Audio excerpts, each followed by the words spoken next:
Piny owacho yango ni koro gibiro kungo omenda ma sitima maromo Sh300 dwe ka dwe tok gero solar panels e od ang'ech ma Kisumu Maximum.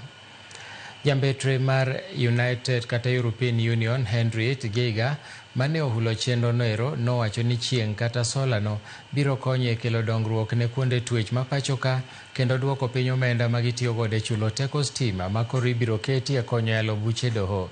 Chenro mar gero sola ma kamano muonyo omenda maromo milion 5.9.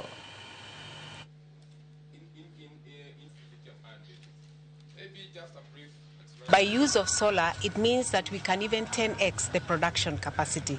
Already by use of this system, this project plant, we are saving 70% of our electricity costs. And in fact, we are just in discussion to see how we can increase that capacity and save 100%.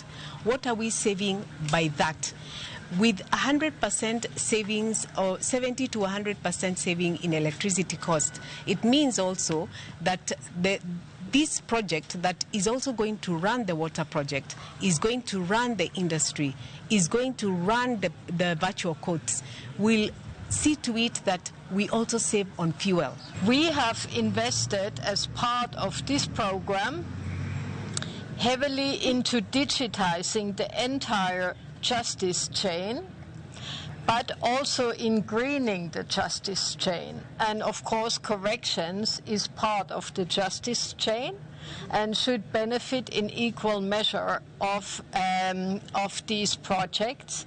So to digitize and to solarize has improved access, has improved justice and rapidity of the entire system. It's also an interesting example of addressing climate change and using solar power. And I think this is quite unique because normally we talk about these things in different contexts, but certainly not in a context of a prison system and a prison where we are.